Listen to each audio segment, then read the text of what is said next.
Moi, mon rôle à l'Institut de la statistique, je suis coordonnatrice du programme d'enquête en organisation des services.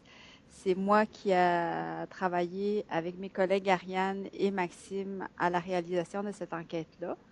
Et donc, je vais vous présenter dans un premier temps le plan de la présentation et aussi le contexte de développement de l'enquête. Maxime va vous présenter l'aspect plus méthodologie et collecte de données à Québec. Et après ça, on va revenir à Montréal pour qu'Ariane puisse vous présenter les quelques résultats d'analyse qu'elle a réalisés. Et après ça, il y a la conclusion. À la suite, il y a une période de questions à la fin de la présentation. Donc, j'ai pas besoin de m'étendre longuement sur la raison pour laquelle on a réalisé une enquête sur la problématique des services offerts en matière de lutte contre le cancer. Vous savez que c'est un problème de santé important, la première cause de décès au Canada aussi et au Québec aussi. Dans un contexte aussi où il y a des notions de surveillance de la performance du système de santé dans son ensemble, compte tenu du vieillissement de la population et de la prévalence des maladies chroniques et du poids que représentent ces problèmes de santé-là sur le système de santé. Il y a un souci constant d'améliorer la performance et d'avoir un système plus efficient et efficace. Et dans un contexte d'évaluation de soins offerts aussi, le point de vue, la perspective du patient représente un élément très important à considérer. Donc, dans le domaine du cancer, à la fin des années 90, au Québec, il y a eu toute une réorganisation qui s'est enclenchée et l'arrivée du programme québécois de lutte contre le cancer a généré beaucoup de changements dans le système et le gouvernement du Québec, le ministère de la Santé, a eu le souci de pouvoir aller vérifier la perspective du patient avec une enquête populationnelle qui a été faite pour la première fois en 98 et par l'ISQ aussi, et qu'on a répété en 2013. Donc, c'est le deuxième passage de l'enquête. Et qu'est-ce qu'on cherchait à faire avec cette enquête-là? Essentiellement, c'était de mesurer l'évolution peut-être des changements qui s'étaient opérés à partir de la début des années 2000 et aussi pouvoir aller mesurer quelques aspects spécifiques de la qualité des services offerts à partir de l'expérience du patient et aussi pouvoir mesurer certains enjeux de l'organisation des services qui étaient instaurés par le ministère et avoir des données et mettre à jour le portrait statistique de ces services-là à partir toujours du point de vue du patient avec des données régionales aussi. C'était un des soucis importants qui sous-tendent tout le contexte de développement de l'enquête. Donc, comme je vous ai dit tantôt, c'est ça. Fin des années 90, il y a l'adoption du PQLC, le Programme québécois de lutte contre le cancer. Il y a eu plusieurs changements organisationnels qui ont été faits, dont le déploiement et des infirmières pivots en oncologie et l'implantation des équipes interdisciplinaires à partir du début des années 2000. Aussi, la désignation des établissements avec des mandats particuliers par la suite. L'arrivée ou la création de la Direction québécoise de cancérologie aussi à la fin 2011-2012 et le plan d'action en cancérologie qui est arrivé pour 2013-2015. Ça, c'est quelques-uns des changements qu'on peut ici situer dans l'espace.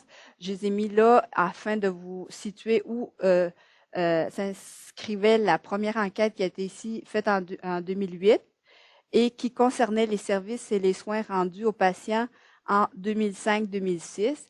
Donc, on considérait cette première enquête de 2008 comme le temps zéro de l'implantation du PQLC. C'était notre mesure de base pour voir, lors d'une deuxième enquête, parce que c'est déjà prévu lors de la première enquête qu'il y en aurait une deuxième, de voir 5 ans plus tard, donc réalisée en 2013, mais qui concerne les soins et services offerts en 2010, de mesurer cet intervalle de 5 ans, voir comment l'évolution des services a été faite. Quels sont les objectifs de l'enquête de 2013? C'était essentiellement de comparer, comme je vous ai dit, l'expérience vécue par les patients entre les deux temps d'enquête, 2008 et 2013, par rapport à plusieurs éléments clés du PQLC, Il y a aussi des nouvelles questions. Étant donné qu'on était dans un deuxième passage d'enquête, on a profité pour revoir le questionnaire et dire on pourrait rajouter quelques questions et voir des éléments liés au délai, à l'infirmière pivot, par exemple, et aussi la question des habitudes de vie qui ont été changées ou pas par les patients. Aussi, on a profité, parce que vous savez c'est quoi quand on fait une enquête, c'est tant qu'à faire, on pourrait aller mesurer ça, ça, ça. On a décidé de rajouter tout un grand bloc qui concernait vraiment les dimensions de la qualité des soins offerts avec le point de vue du patient. Ariane va vous en parler plus longuement. 6 dimensions qui impliquent des questions bien spécifiques qui sont tirées d'un questionnaire qui est utilisé à travers le Canada qui mesure ça. Et aussi, l'objectif de l'inclusion de ce volet-là était de pouvoir rapprocher les données québécoises à celles justement des autres enquêtes provinciales qui sont faites, je ne devrais pas dire provinciales, des enquêtes qui sont faites dans d'autres provinces avec des patients en oncologie, des patients qui sont traités en cancer dans d'autres provinces. Donc, c'est une façon aussi de pouvoir rapprocher ces deux données-là. Alors, là, je vais vous parler brièvement de l'outil de mesure, le questionnaire. Quelle est l'approche de ce questionnaire? Comment on a décidé de mesurer l'expérience des patients? C'est particulier, c'est toute une démarche qui a été établie lors de la première enquête, étant donné qu'on a reproduit essentiellement le même questionnaire. C'était quelque chose qui a été décidé bien auparavant, en 2013. C'était de mesurer l'expérience du patient à partir de ce qui s'est vraiment produit, c'est ce qu'il a vécu, son expérience concrète, le plus loin possible de la subjectivité de chaque patient, ce qui peut être généralement attribuable à des perceptions ou quelque chose de subjectif par rapport à son attente du type de service qu'il a par rapport aux soins qui lui sont offerts. Donc, on essaye d'avoir une mesure plus objective et c'est ainsi qu'on questionne les personnes sur ce qui s'est vraiment réellement produit. Avez-vous reçu l'information sur ça, ça, ça? Avez-vous eu une personne pour faire ça, ça, ça? Plutôt que de dire, avez-vous l'impression que, ou comment vous sentez-vous par rapport à, c'est plus subjectif. Donc, on s'éloigne un peu des enquêtes de satisfaction. On est plus proche d'une enquête d'expérience de soins vécus, ce qui nous permet aussi d'avoir plus d'informations, je dirais, utiles pour les décideurs et pour les gens qui vont reprendre ces données-là et faire des changements dans l'organisation des services. Comment on a structuré aussi le questionnaire, c'est qu'on a déterminé un parcours logique ou chronologique des événements, comme un parcours standard d'un patient qui se présente la première fois chez son médecin, il se fait faire des tests, il y a des symptômes au départ, peut-être, il se fait faire des tests chez son médecin, il va voir peut-être le médecin spécialiste, après ça, il subit un traitement et après ça, le traitement est fini et il y a quelque chose qui se passe après son traitement. Alors, c'est un peu la chronologie qui est suivie dans le questionnaire. Ça inclut donc la période du dépistage, de l'investigation, du diagnostic et après ça, le traitement actif et du suivi médical. C'est là qu'on a introduit, alors ce que je vous disais il y a un moment, le questionnaire qui s'intéresse à la qualité des services. C'est un questionnaire avec les 6 dimensions, un questionnaire qui est utilisé dans d'autres provinces, qui s'appelle le Ambulatory Oncology Patient Satisfaction Survey. Et lui, il a été développé par NRC Picker en Europe et après ça, importé au Canada. Et ce sont les questions qui ont été introduites dans le questionnaire de 2013. Et aussi, donc, le questionnaire, donc, il cherche à évaluer l'atteinte de quelques objectifs spécifiques du PQLC. Alors, pour venir un petit peu sur l'AOPSS, le questionnaire sur les dimensions de la qualité, on touche 6 dimensions. Chaque dimension concerne plusieurs questions, plusieurs items dans le questionnaire qui ont trait à l'accessibilité des soins, à la coordination continuité. Ariane va vous expliquer plus en détail ce que ça veut dire, ça. Mais Le soutien émotionnel, c'est par exemple ce qu'on a fait pour apaiser les craintes et la douleur même des patients lors des traitements. L'information, la communication, l'éducation, c'est tout ce qui a trait à, par exemple, l'information qui a été donnée aux patients sur la maladie et son traitement. Le confort physique, est-ce qu'on a tout fait pour soulager ses effets secondaires ou sa douleur pendant les traitements ou après? Et une autre notion, la dimension sur le respect des préférences du patient, c'est vraiment l'approche de centrer sur le patient, de tenir compte des préférences et des décisions, non seulement du patient, mais de sa famille. Donc, le questionnaire, voici les sections du questionnaire. Il y a une première section qui concerne le profil des personnes atteintes, donc à savoir le siège du cancer. Est-ce que c'est un premier cancer? Est-ce que c'est une récidive? Etc. Là aussi, la période avant les traitements. Donc, est-ce qu'il y a eu des symptômes? Est-ce qu'il s'est présenté chez le médecin, par exemple? La période pendant les traitements, donc, selon les types de traitements qui sont en cause, soit la chirurgie, la radiothérapie ou la chimiothérapie, il y avait une section du questionnaire pour chacune. Après ça, le suivi médical et psychologique après la fin des traitements actifs. Il y a 8 questions. En parenthèse, c'est le nombre de questions qui concernent chacune des sections.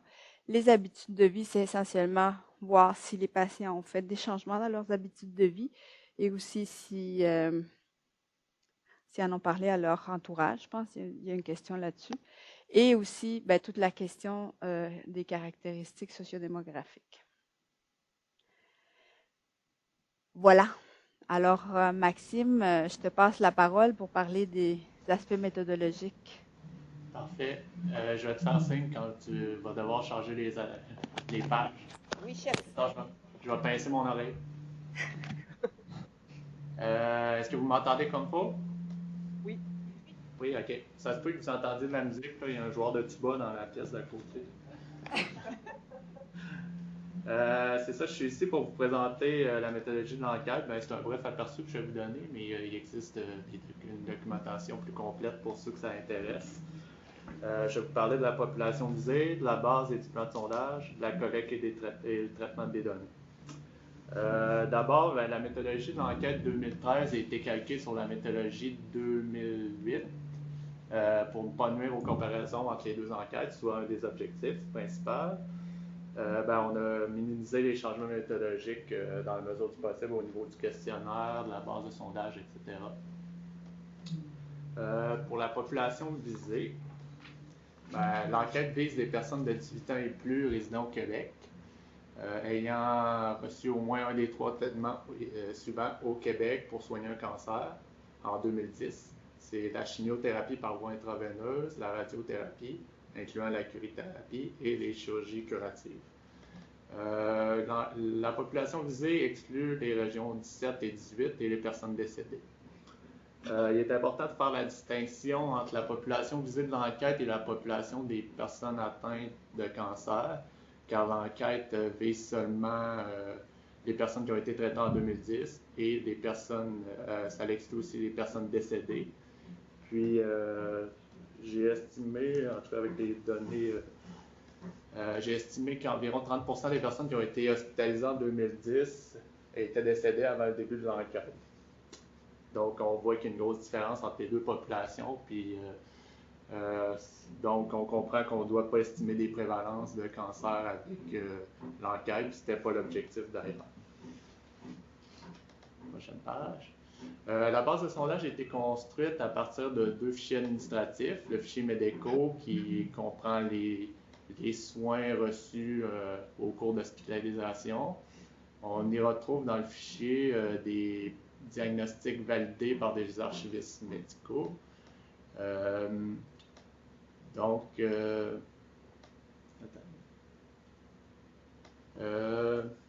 va y retrouver des chirurgies qui nous intéressent.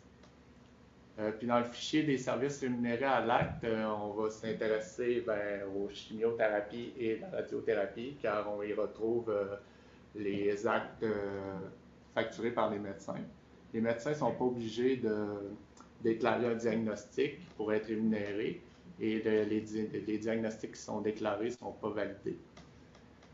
OK. Prochaine acétate. OK, c'est bon.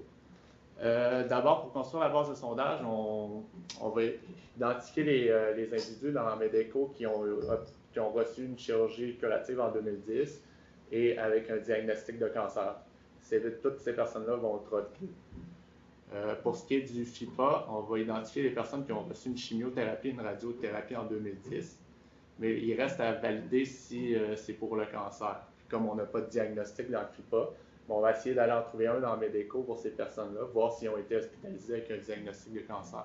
Si c'est le cas, bien, ils sont retenus pour l'enquête.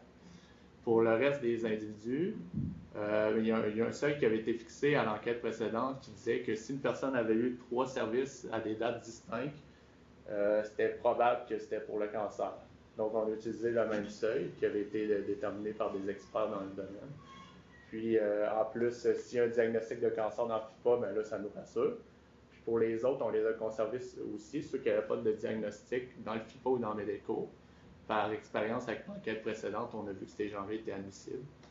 Puis, sauf que c'est des exceptions, c'est environ 600 individus sur la population totale. Puis, pour ceux qu'on exclut en raison d'absence de diagnostic et un nombre insuffisant de services, mais c'est aussi minime, là, c'est environ 600 répondants aussi, donc la sous-couverture, s'il y en a une, est minime.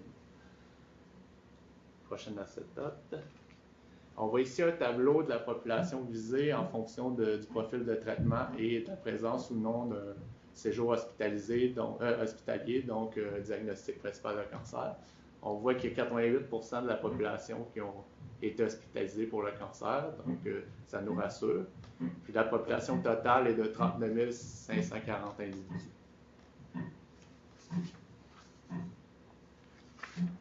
Prochaine acétate. L'enquête visait d'obtenir des estimations précises au niveau régional, donc le plan de sondage a été conçu en fonction. Il s'agit d'un plan stratifié par région. On a stratifié aussi par profil de traitement, âge et sexe pour avoir une bonne répartition. On a estimé que 600 répondants étaient nécessaires pour atteindre les cibles de précision. Lorsque possible, il y a 4 régions qu'on a dû recenser, les régions 8, 9, 10 et 11, car il n'y avait pas assez d'individus dans la population. D'ailleurs, on les a regroupés lors de l'estimation. On a procédé à un suréchantillon pour Montréal et Montérégie pour pas que l'échantillon soit trop distorsionné, qu'il y ait une trop grande distorsion de l'échantillon au niveau provincial. On visait donc d'avoir 9000 répondants en fonction des taux de réponse et des taux d'admissibilité qui ont été obtenus à l'enquête en 2008. Bon, on a fixé la taille de l'échantillon à 15 316 individus. Avant de procéder à la collecte, on a apparié l'échantillon avec le registre des événements démographiques pour identifier les décès qui pouvaient rester dans l'échantillon, qui n'avaient pas été identifiés dans le fichier de la RAMQ. On a refait cette opération-là maintes reprises au cours de la collecte pour identifier les nouveaux décès puis éviter de contacter les proches des personnes décédées. On voit ici un tableau de la taille de la population visée et de l'échantillon en fonction de la région. On voit qu'il y a 39% de la population qui a été échantillonnée, c'est une fraction de sondage quand même élevée.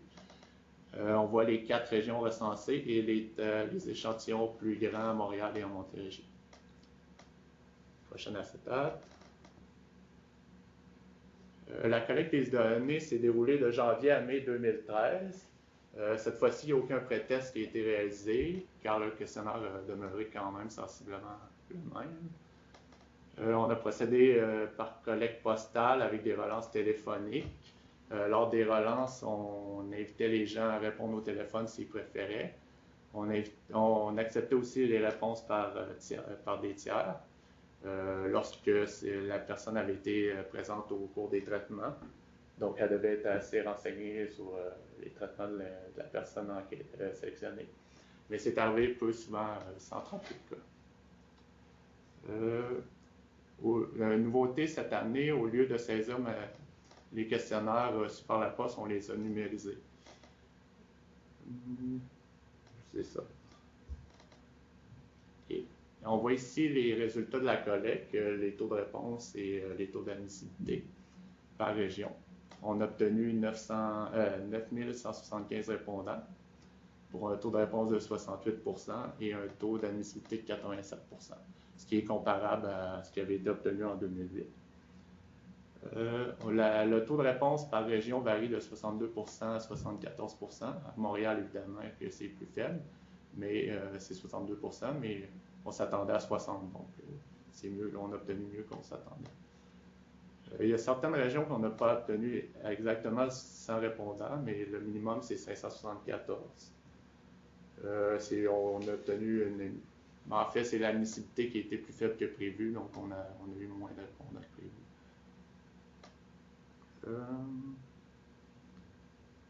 C'est ça pour cette page.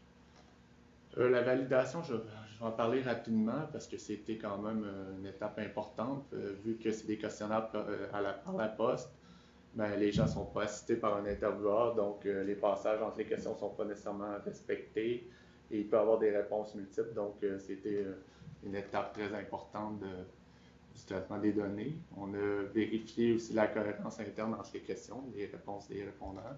Puis, on a vérifié si avec les données administratives, c'était la bonne réponse, la bonne personne qui répondait. Puis on a aussi validé d'autres trucs. En cas de doute, on allait se référer à la base de sondage pour valider une réponse d'un répondant. Il y a aussi au niveau de la numérisation, on s'est assuré que ce qui était sur les questionnaires papier se retrouve que c'est exactement la même chose, les bonnes données qui se retrouvent dans le fichier. Donc il y a une double numérisation. Lorsqu'il y avait un rejet lors de la numérisation, on allait valider directement dans le questionnaire, lire les commentaires, par exemple en cas de doute, puis des trucs comme ça. Au niveau de la pondération, évidemment, on a pondéré l'échantillon pour pouvoir inférer à la population visée. Le poids d'un individu, c'est en quelque sorte le nombre de personnes qu'il représente dans la population. Donc, le poids initial a été déterminé en fonction de la probabilité de sélection des individus dans l'échantillon. Ensuite, en raison de la non-réponse à l'enquête, on a dû ajuster ces poids en fonction d'un modèle de non-réponse pour redistribuer les poids des non-répondants aux répondants. Puis finalement, on a procédé à un calage à la population visée. On a pris les poids des répondants, puis on s'est assuré que leurs sommes correspondent à des totaux connus dans la population par âge, sexe, région et profil de traitement. Prochaine page, OK. Pour estimer la précision des estimations et les tests statistiques, en tenant compte du plan de sondage, on a utilisé une méthode de rééchantillonnage qui est le bootstrap.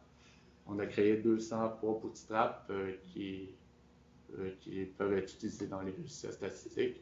En fait, on tire 2000 sous-échantillons de l'échantillon de l'enquête, puis on les repondère, on repondère chacun des sous-échantillons de la même façon qu'on a pondéré l'échantillon principal. Rapidement, pour la standardisation, on a créé aussi des poids standardisés selon l'âge et le sexe. Ça, c'est pour les comparaisons régionales. Quand on observe des différences entre les régions, bien, on veut aller des différences significatives. On va aller vérifier si ces différences demeurent quand on tient compte du fait que la répartition âge-sexe n'est pas la même d'une région à l'autre. Donc, la méthode retenue était d'ajuster des poids. On a créé des poids standardisés. C'est qu'on a ajouté les poids de l'enquête pour que la répartition âge-sexe des poids soit la même d'une région à l'autre. Puis la répartition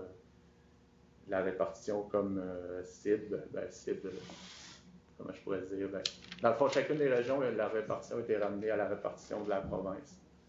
Comme ça, ils sont sur une base égale et on peut les comparer et faire des tests standardisés. C'est beau. C'est à Ariane, donc. Oui, c'est à mon tour. Donc, je vais enchaîner avec les caractéristiques de la population visée. Vous présenter les principaux résultats de l'enquête et la conclusion. Donc, la population visée par l'enquête est davantage composée de femmes que d'hommes.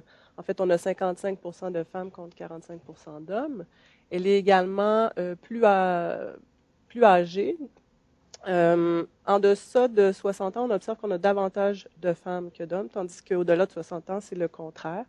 Il y a plus d'hommes que de femmes dans notre population. Notre population est plus âgée, donc c'est pas étonnant de constater qu'elle est également moins scolarisée. Elle est également moins présente sur le marché du travail. Donc, on a effectivement 39% des patients qui sont sans diplôme d'études secondaires et plus de la moitié qui est retraitée. Concernant la perception de la situation économique des patients, la grande majorité considère ces revenus suffisants par rapport aux personnes du même âge. 20% environ se considèrent à l'aise financièrement et 18% se considèrent pauvres ou très pauvres. Concernant le siège de cancer, on observe qu'on a les cancers les plus fréquents dans la population sont dans la population visée, bien sûr, c'est pas dans la population générale comme Maxime le soulignait. Là, les fréquences qu'on observe ici ne correspondent pas du tout aux prévalences qu'on peut observer dans la population. Donc, dans notre population à nous, on observe davantage de cancers du sein et beaucoup de cancers aussi de la catégorie autres cancers. Donc, ces cancers-là, la catégorie autres regroupe entre autres les cancers du cerveau, de l'estomac, du foie, les mélanomes, cancer des os, des reins, de la vessie, etc. Donc, quand on regarde le profil de traitement des patients, on constate que 83% ont reçu au moins un traitement de chirurgie, 40% ont reçu de la chimiothérapie et 45% ont reçu de la radiothérapie. Un examen plus en détail des types de traitements qui ont été donnés permet de constater que les gens qui ont reçu uniquement de la chirurgie sont les plus nombreux dans notre population, avec 37% des personnes. Également, dans 83% des cas, le cancer déclaré par la personne était son premier cancer à vie. Et dans 17% des cas, il s'agissait d'une récidive d'un deuxième ou d'un troisième cancer. Donc, les résultats que je vais vous présenter portent d'abord sur les différents éléments qui ont été comparés entre les deux cycles de l'enquête. Ensuite, je vais vous présenter les résultats qui portent sur l'analyse de l'outil AOPSS, là, qui comprend les résultats portant sur l'appréciation globale de la qualité. J'ai une petite erreur. Et les dimensions de la qualité. Donc, ça, c'est l'analyse de l'outil AOPSS, comme Jacqueline le disait, qui est aussi utilisé dans d'autres provinces canadiennes. Donc, je vais pouvoir contextualiser ces résultats-là avec ceux observés dans le reste du Canada. Par la suite, encore, je vais faire une analyse item par item de cet outil-là afin d'identifier précisément quels sont les éléments, les aspects du système qui fonctionnent le mieux et ceux qui fonctionnent moins bien. Finalement, je vais vous présenter des résultats qui portent sur l'infirmière pivot en oncologie.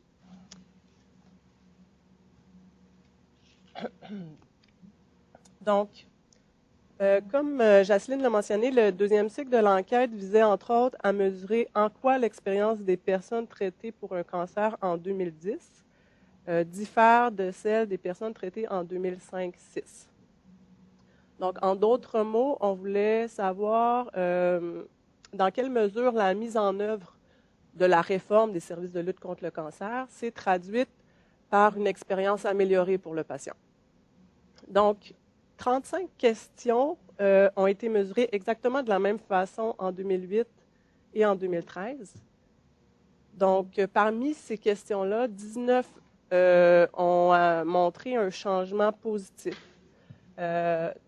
Donc, il y a 19 questions qui se sont améliorées, tandis qu'il y en a 9 qui présentaient des changements négatifs et 7 de ces questions-là sont demeurées inchangées entre les deux cycles de l'enquête.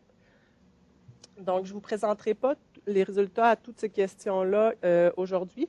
Je vais me concentrer plutôt sur les questions qui présentaient les plus grands écarts entre les deux cycles de l'enquête.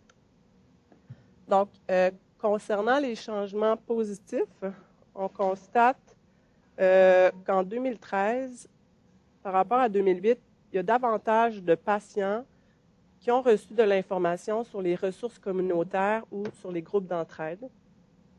Également, en proportion, il y a plus de patients qui estiment que les professionnels de la santé qui les soignaient étaient toujours au courant de leur dossier médical. Et il y a également plus de personnes qui déclarent en 2013 qu'un membre du personnel était responsable d'organiser les rendez-vous ou de transférer le dossier. Donc, ces questions-là affichaient des écarts respectivement de 9 8 et 7 entre les deux cycles de l'enquête. Donc, ici, je vous présente les trois questions qui présentaient les plus grands changements négatifs, ce qui suggère une certaine détérioration de l'expérience patient en 2013. Donc, par rapport à 2008, en 2013, il y a moins de personnes qui déclarent n'avoir jamais reçu de renseignements qui portaient à confusion ou contradictoires concernant leur état de santé ou les traitements. Il y a également moins de personnes en 2013 qui ont reçu de l'information écrite sur leur maladie et son traitement. Et il y a moins de personnes qui se sont senties tout à fait à l'aise de discuter des thérapies non conventionnelles. Donc ici, on a des écarts pour ces questions-là de 13 10 8 Dans les deux cycles de l'enquête, on avait également des questions qui portaient sur l'adoption de saines habitudes de vie suite à l'annonce du diagnostic de cancer, sauf que ces questions-là n'ont pas été mesurées de la même façon en 2013 et en 2008. Donc, aucune comparaison statistique n'a pu être réalisée à ce niveau-là. En 2013, on s'intéressait aux changements survenus suite à la recommandation d'un professionnel de la santé, tandis qu'en 2008, on mesurait les changements, peu importe s'ils avaient été recommandés ou non. Donc, malgré ça, on a quand même voulu mettre nos résultats en parallèle, les résultats des deux cycles de l'enquête en parallèle. Et en faisant cet exercice-là, il se dégage quand même une certaine tendance qui montre que, pour la plupart, en général, davantage de patients rapportent avoir amélioré leur habitude de vie en 2013 qu'en 2008. Et il semblerait que ce soit le cas pour la plupart des habitudes de vie mesurées, excepté pour le tabagisme. Donc, ces résultats-là suggèrent une meilleure sensibilisation peut-être des patients à l'égard des saines habitudes de vie, peut-être aussi que c'est le reflet en fait des efforts qui ont été consentis dans la prévention et la promotion des saines habitudes de vie. Donc, en 2008, comme en 2013, on a également questionné les patients sur la qualité des soins et des services qu'ils ont reçus dans leur ensemble depuis l'annonce du diagnostic. Donc, en 2013, c'est 90% des patients qui évaluent la qualité comme étant excellente ou très bonne, tandis qu'en 2008, c'est 86%. Donc, ce qui dénote une certaine amélioration. La question fait également partie, comme on l'a dit, de l'outil de mesure AOPSS, dont Jacelyne nous parlait. Puis, elle a donc été posée de la même façon dans des enquêtes AOPSS menées dans différentes provinces canadiennes. Puis, ces enquêtes-là étaient menées par NRC Picker Canada. Donc, ces enquêtes-là sont menées dans des hôpitaux participants. Elles utilisent toutes des méthodologies différentes d'un établissement à l'autre, ce qui ne nous permet pas de les comparer d'un point de vue statistique entre elles. Donc, notamment dans ces enquêtes réalisées dans le reste du Canada, les années d'enquête peuvent varier, les critères d'inclusion ne sont pas toujours les mêmes et leurs données ne sont pas pondérées sauf exception. Donc, malgré ça, le Partenariat canadien contre le cancer compile régulièrement les résultats de ces enquêtes-là pour les mettre en parallèle. Donc, dans son rapport de 2010 sur le rendement du système en cancérologie, il mentionne que c'est plus de 95% des patients dans les autres provinces canadiennes qui évaluent globalement la qualité de manière positive. Puis une évaluation positive, pour eux, ça comprend les choix de réponse excellents, très bons et bons. Donc, ces résultats-là sont comparables, en fait, vont dans le même sens que ce qui est observé pour le Québec, autant en 2008 qu'en 2013. Donc, bien que les services reçus soient généralement bien évalués par les patients de façon globale, une analyse par dimension, à l'aide, encore une fois, de l'outil AOPSS, permet de dresser un portrait que je dirais plus nuancé de la qualité des services. Donc, comme on a mentionné, l'outil mesure 6 dimensions qui sont mesurées, elles, à l'aide de 44 questions ou items. Je vais plutôt parler d'items dans la suite de la présentation. Donc, plus précisément, l'indicateur portant sur l'accessibilité. Donc, je vais décrire un peu ces 6 dimensions-là pour qu'on sache de quoi on parle. Donc, l'accessibilité est construite à partir d'items qui portent sur les délais avant d'obtenir un rendez-vous pour le premier traitement, sur la prise en compte des déplacements dans la planification des traitements, sur les temps d'attente à l'hôpital avant d'obtenir les traitements et sur le fait d'obtenir tous les services nécessaires. La dimension coordination et continuité cherche à vérifier si les patients étaient bien renseignés et savaient à qui s'adresser lorsqu'ils avaient des questions durant la période de traitement. Le soutien émotionnel, lui, est construit à partir d'items qui concernent les professionnels qui ont aidé le patient à diminuer ses craintes et ses inquiétudes et qui l'ont fait avec délicatesse. L'information, la communication, l'éducation portent sur l'information reçue concernant les examens, les traitements et les effets secondaires possibles durant la période de traitement. Le confort physique, lui, fait référence à l'aide des professionnels dans la gestion de la douleur et des effets secondaires.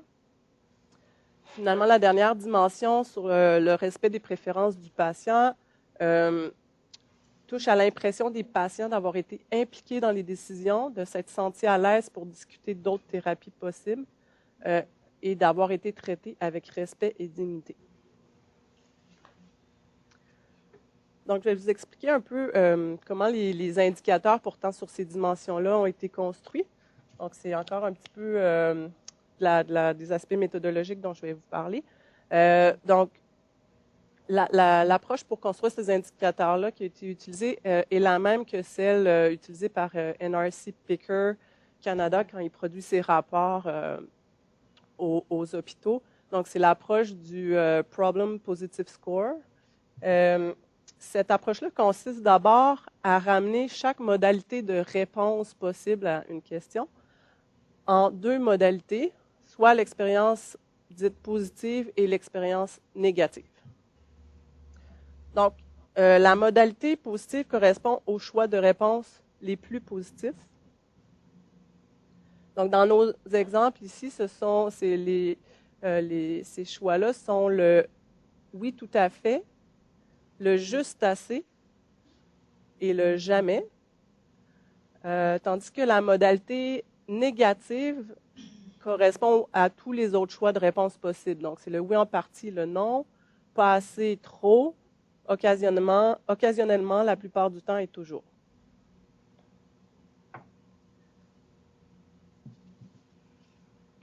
Donc, pour l'analyse de l'outil AOPSS, le point de vue négatif a été privilégié pour mettre en évidence les aspects du système qui fonctionnaient moins bien, donc qui méritaient le plus d'être améliorés.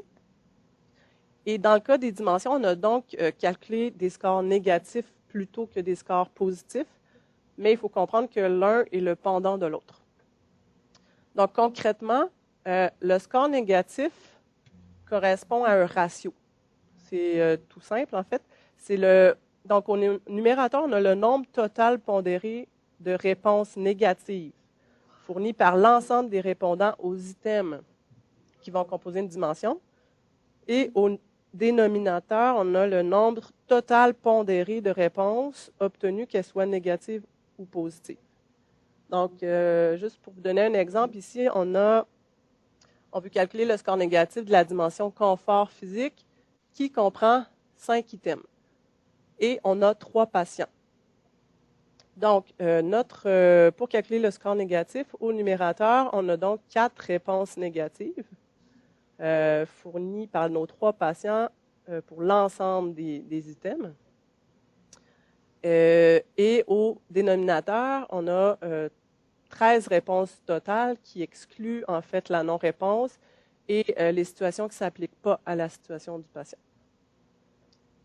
Donc, c'est un ratio tout simple. Donc, je voulais seulement ajouter que le score ne se calcule pas sur une base individuelle, mais se calcule plutôt pour l'ensemble des patients. Pour cette raison-là, il faut l'interpréter comme une proportion d'items évalués négativement, plutôt que comme une proportion de patients qui évaluent négativement des items. C'est une petite nuance à faire. Donc, les résultats de l'enquête québécoise, qu'est-ce qu'ils nous disent? En fait, ils nous disent que la dimension qui pose le plus problème aux yeux des patients est le soutien émotionnel, avec un score négatif de 39 %, tandis que la dimension qui semble la mieux perçue de toutes est le confort physique, avec un score négatif de seulement 16 %. On constate quand même qu'il y a beaucoup de patients qui vont évaluer l'accessibilité de manière négative, puisqu'on observe un score négatif de 32 %.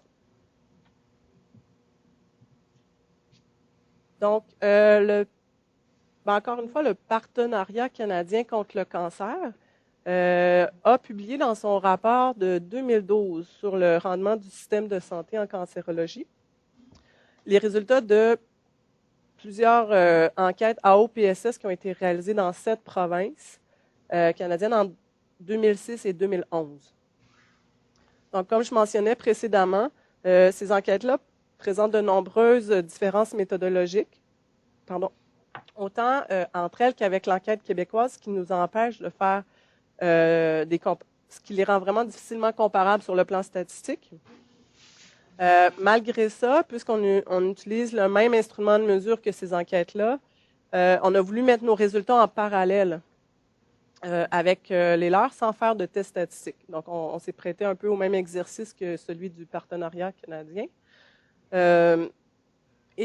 Cet exercice-là suggère que le Québec, en fait, compterait parmi les provinces qui affichent les meilleurs scores en ce qui a trait à la coordination et continuité, au soutien émotionnel, à l'information, communication et éducation et au confort physique.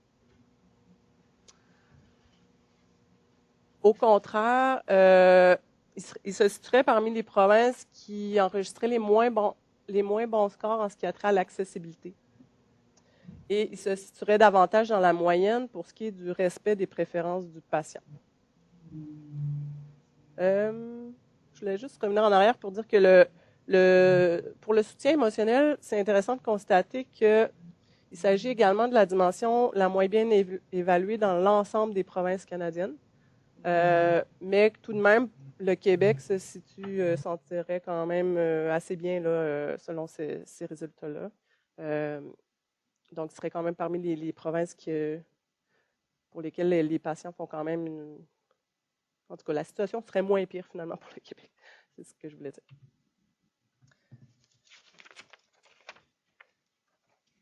Donc, pour chacune des dimensions, on a voulu, on a réalisé des analyses régionales. Donc, on a voulu comparer pour chaque région socio-sanitaire de résidence au regroupement de régions qui lui ressemblent sur le plan de l'offre de services en cancérologie. Donc, on constate avec cet exercice-là, que les patients qui habitent dans les régions de la capitale nationale font une meilleure évaluation de la plupart des dimensions comparativement aux patients qui habitent dans les autres régions de 500 000 habitants et plus. En effet, les scores négatifs de cette région-là sont significativement plus faibles pour toutes les dimensions, excepté pour la coordination et la continuité. À l'inverse, Montréal et l'Outaouais se démarquent de leurs groupes respectifs avec des scores négatifs plus élevés pour toutes les dimensions étudiées, excepté la coordination et la continuité.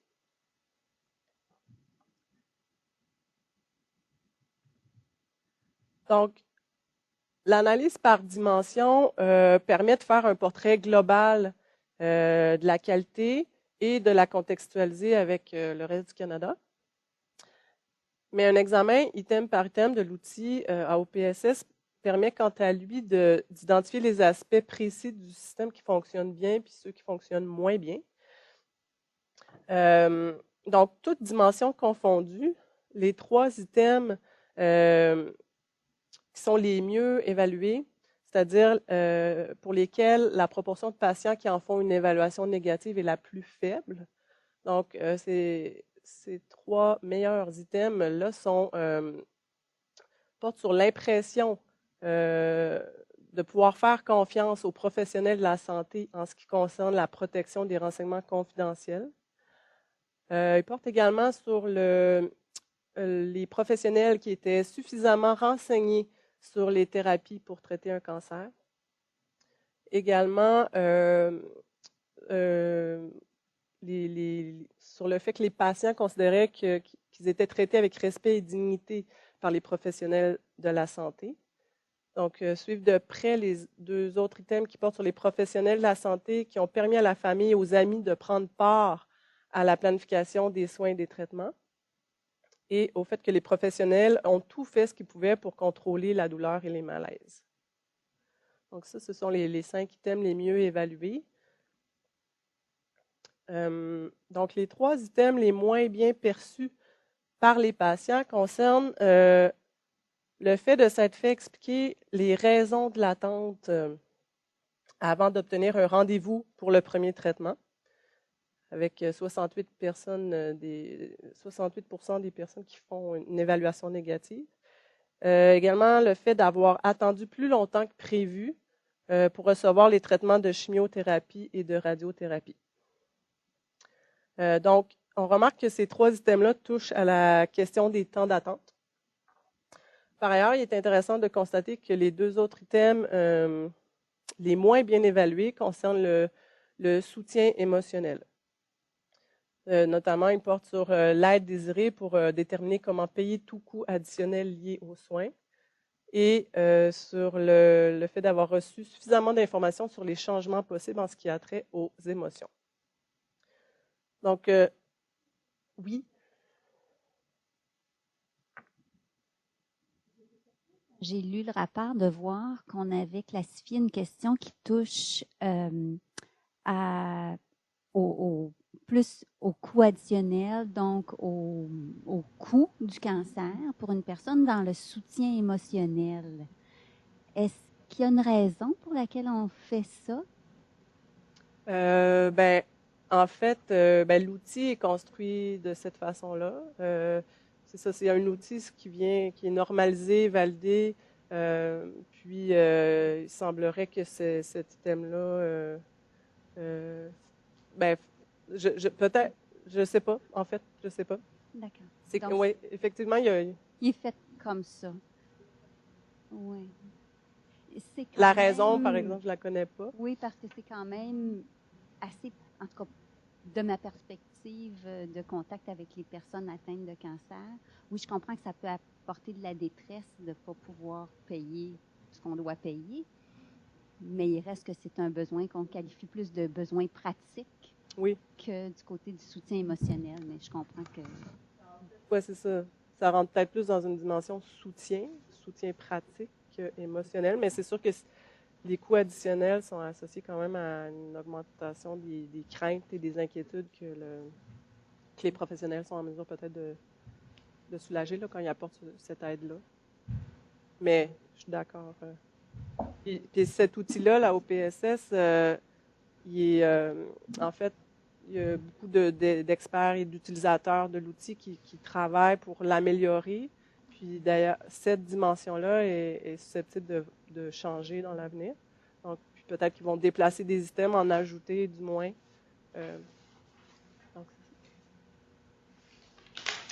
Donc justement, cet item-là, j'avais porté mon attention sur cet item-là parce que c'est celui qui est le moins bien évalué de la dimension soutien émotionnel, avec 55% des patients qui en font une évaluation négative. Donc, quand on regarde la répartition des réponses obtenues à cette question-là, on constate que c'est près du tiers des personnes qui n'ont jamais reçu toute l'aide désirée pour déterminer comment payer tout coût additionnel. Donc, je trouvais que c'était un bon exemple de l'utilité de nos données, en fait, des données de l'enquête pour identifier des aspects qui semblent vraiment moins bien fonctionner, pour lesquels il semble y avoir quand même un grand besoin non comblé.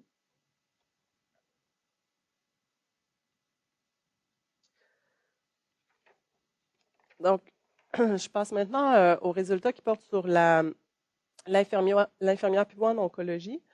Donc, l'infirmière pivot en oncologie, on le sait, c'est un élément clé du PQLC, du Programme québécois de lutte contre le cancer.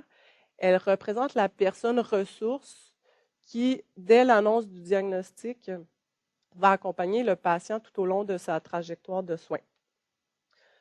Pour mesurer son assignation, on a demandé aux personnes est-ce qu'une infirmière pivot en oncologie vous a été assignée pour vous accompagner tout au long de votre maladie? Donc, à cette question-là, il y a 59% des patients qui ont été traités pour un cancer en 2010 qui vont répondre par l'affirmative. Parmi celles-ci, il y a 29% qui mentionnent avoir été mis en contact avec l'infirmière pivot au moment du diagnostic, 57% au moment du traitement et 14% à un autre moment. Donc, bien que ce ne soit pas tous les patients qui ont assigné une infirmière pivot, c'est plus qu'en 2005-6, donc qui est la période de référence du premier cycle de l'enquête, et qui est la période où commençait l'implantation des infirmières pivots dans les équipes interdisciplinaires. Donc, en 2005-6, on a observé que c'était plutôt autour de 20%. Et ces résultats-là sont donc cohérents avec l'implantation de l'infirmière pivot. D'ailleurs, on a observé en 2005, qu'il y avait 84 infirmières pivots au Québec, puis ce chiffre-là est passé à 250 en 2011. Donc, on a fait des analyses régionales concernant l'assignation de l'infirmière pivot pour comparer encore une fois chaque région socio-sanitaire de résidence au regroupement de régions qui est semblable sur le plan de l'offre de services en cancérologie.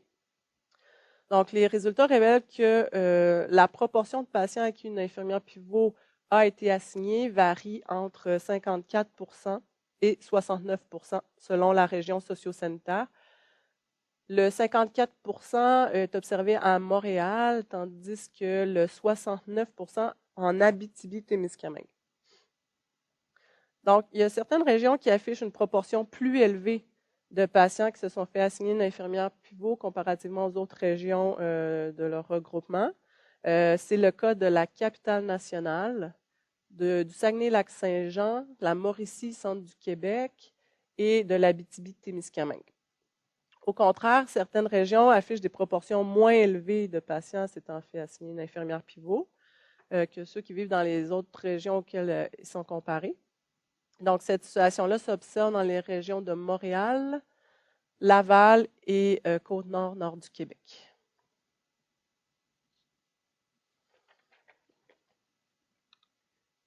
Donc, quand on regarde qu'on dresse le profil de traitement des patients qui se sont fait assigner une infirmière pivot, on constate que ce sont davantage ceux qui ont reçu de la chimiothérapie, comme seuls ou en combinaison avec un autre traitement, qui se sont fait davantage assigner une infirmière pivot. Donc, ces résultats-là sont cohérents avec le fait que dans plusieurs équipes interdisciplinaires, il y a des critères qui sont établis, des critères d'assignation pour prioriser les clientèles qui ont des parcours de soins plus complexes, donc qui ont plus de besoins d'infirmières pivots. Donc, dans le cadre du mandat que le ministère de la Santé a confié à l'ISQ, il y a 3 rapports qui ont été publiés, en fait, portant sur les données de l'enquête. Le premier portait sur les comparaisons entre les 2 cycles de l'enquête. Le second portait sur l'analyse de l'outil AOPSS. Et ces 2 rapports-là sont parus au début septembre. Il y en a un troisième qui est à apparaître au cours du mois de novembre, dont les résultats ne sont pas encore publiés, qui étudie la relation entre l'assignation d'une infirmière pivot en oncologie et la perception de la qualité des services reçus. Donc, en fait, dans cette publication-là, on cherche à vérifier si le fait de s'être fait assigner une infirmière pivot en oncologie est associé à une meilleure appréciation globale de la qualité, ainsi qu'à une meilleure évaluation des dimensions de la qualité, une fois pris en compte l'effet d'autres facteurs, parce qu'on va utiliser dans cette publication-là de l'analyse multivariée afin d'isoler vraiment l'effet de l'assignation de l'infirmière pivot en oncologie en contrôlant pour d'autres facteurs associés comme l'âge, le sexe, la région. Et donc, ces résultats-là n'étant pas publiés, je ne vous les présenterai pas aujourd'hui, mais si ça vous intéresse, je vous inviterai à surveiller cette publication-là qui va paraître au cours du mois de novembre. Donc, j'arrive à la conclusion. Concernant la portée de notre enquête permet de dresser un portrait statistique qui permet, lui, d'établir des pistes d'amélioration tant au niveau provincial que régional. Elle permet de documenter les changements survenus dans l'expérience des patients depuis la mise en place de la réforme. Elle permet aussi de rendre plus comparables les données québécoises portant sur la qualité avec le reste du Canada de par l'utilisation de l'outil AOPSS. Elle permet de mettre en relation des particularités de l'organisation des services, comme par exemple l'assignation d'une infirmière pivot, avec la qualité des services tels que perçus par les patients. Concernant davantage les limites de l'enquête, les résultats s'appliquent à l'ensemble des personnes atteintes d'un cancer âgées de plus de 18 ans, résidant au Québec ayant été traitées pour soigner un cancer en 2010. Ça s'applique également aux personnes vivantes au moment de la collecte de données. Et les données concernant la chimiothérapie sont représentatives des personnes qui ont reçu ce traitement par voie intraveineuse uniquement. Donc, il faut donc se garder d'inférer les résultats de notre enquête aux personnes qui seraient décédées au moment de la collecte de données et aux personnes atteintes de cancer qui n'auraient pas subi un des traitements ciblés par l'enquête.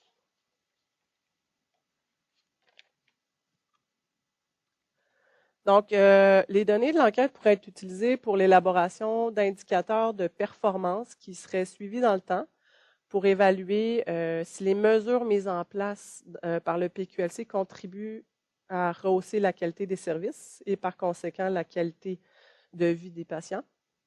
Il serait également intéressant de jumeler les données de notre enquête avec des données clinico-administratives afin, par exemple, de pouvoir identifier le lieu de traitement des patients.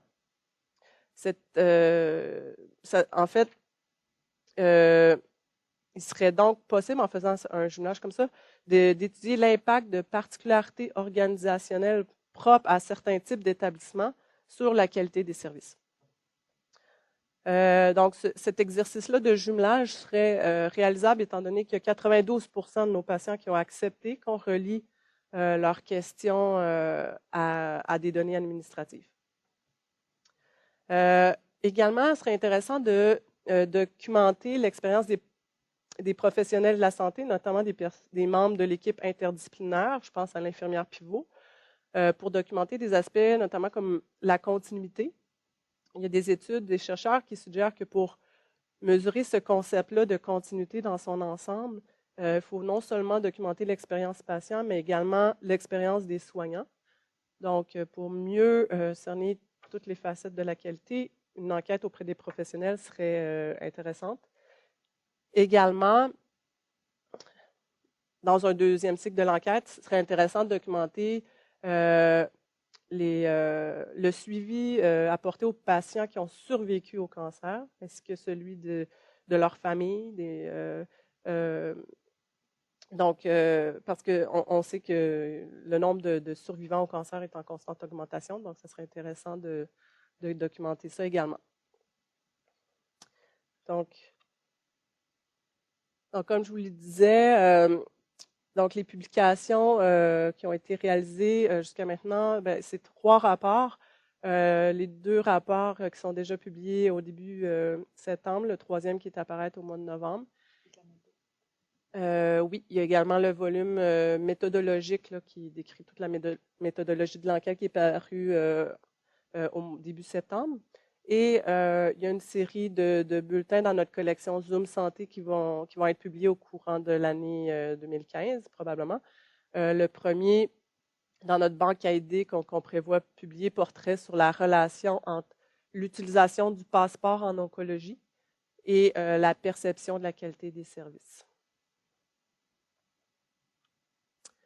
Donc, je tiens à remercier évidemment les patients qui ont les répondants de l'enquête, puis l'équipe de projet à l'ISQ qui a travaillé à la collecte des données, l'équipe à la méthodologie à Québec et ma collègue Gaëtane Dubé qui a rédigé le volume sur les comparaisons et ma coordonnatrice Jocelyne Flores.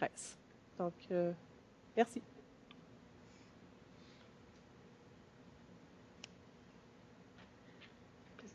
Merci beaucoup. Est-ce qu'il y aurait des questions, des commentaires, soit ici, soit à Québec?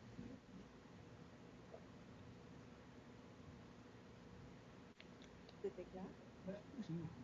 Moi, j'aurais peut-être encore une petite question. C'est sur les disparités régionales par rapport à l'infirmière qui les pistes. En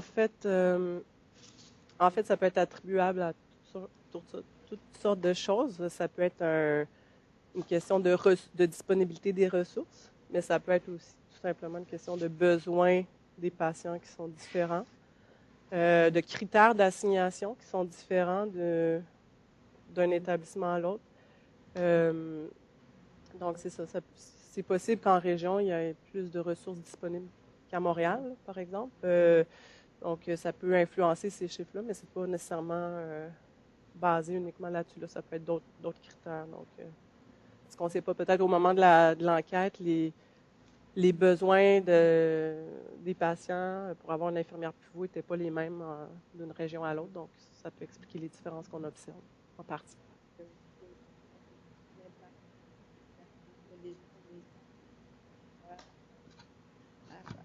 Capable de répondre à ce genre de questions. Pour uniforme au Québec.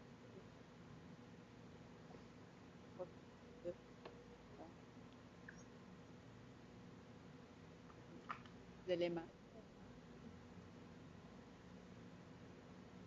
On n'a pas entendu ici à Québec. Je ne sais pas si ça s'adressait à nous. Là. Ah, ça marche pas, ça? Ça marche-tu? Bon, on entendait un peu, mais pas assez pour... Ça marche-tu quand je parle là-dessus? Oui, là oui. OK. Ben, je disais que peut-être les gens du ministère à Québec seraient plus à même de répondre à cette question-là sur les différences régionales pour l'assignation des infirmières pivots.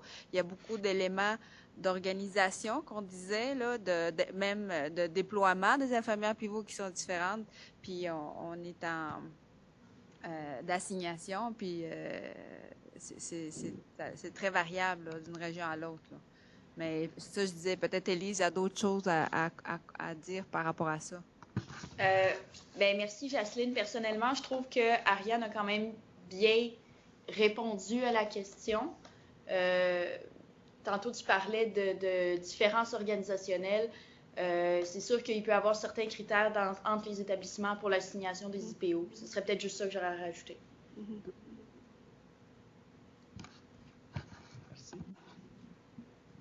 Je vais peut-être juste partager une réflexion que j'ai eue aussi en lisant. Il y avait un des points qui ressortait comme négativement par rapport à la remise de la documentation qui avait baissé par rapport au premier sondage. Et je me demandais juste, je ne sais pas si vous êtes posé cette question-là aussi, est-ce que la technologie peut expliquer une partie de la différence? Est-ce que ça se peut qu'on présente davantage des vidéos? Est-ce que ça se peut qu'on réfère davantage les patients sur des sites web? Je ne sais pas si vous avez... Évidemment, le sondage ne le dit pas, mais je ne sais pas si vous y avez songé. Est-ce que c'était en général les questions qui portaient sur l'information par rapport au traitement ou je ne sais pas quel thème était concerné? Et je ne l'ai pas noté exactement, mais c'était quelque chose qui disait, est-ce que vous avez reçu de la documentation? Est-ce qu'on vous a remis de la documentation? OK. Et qui était moins, coté moins positivement, je dirais, que la première fois.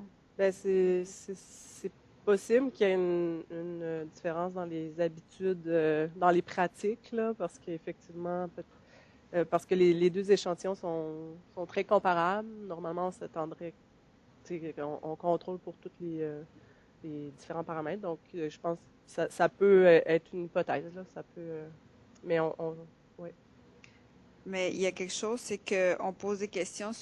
Est-ce qu'on vous a remis suffisamment d'informations? On ne dit pas nécessairement est-ce que c'est de la documentation écrite ou d'autres types d'informations. Alors, c'est l'information dans son sens large, mais l'hypothèse que les gens vont plus vers les sites web est très plausible. Puis aussi, peut-être, ils en ont moins besoin parce qu'ils en ont plus recherché par eux-mêmes, puis ils n'en ont pas tellement nécessairement besoin non plus, là. Puis peut-être, je sais pas si la tendance est à faire de moins en moins de dépliants qu'avant, parce qu'il fut un temps où on faisait des dépliants pour à peu près tout. Puis tout je et sais n'importe que quoi. Là. Puis maintenant, il y a eu des études qui ont même été faites pour voir la capacité des dépliants à informer les gens correctement, puis ça n'a pas toujours été très concluant. Alors, à un moment donné, les gens ils ont arrêté de faire des dépliants, mais ça n'a pas rapport avec l'enquête, ce que je viens juste de dire. Non, c'est ça exactement. Alors, c'est peut-être une raison aussi pour dire que... Ouais, c'est ça. Donc, merci beaucoup pour cette présentation-là.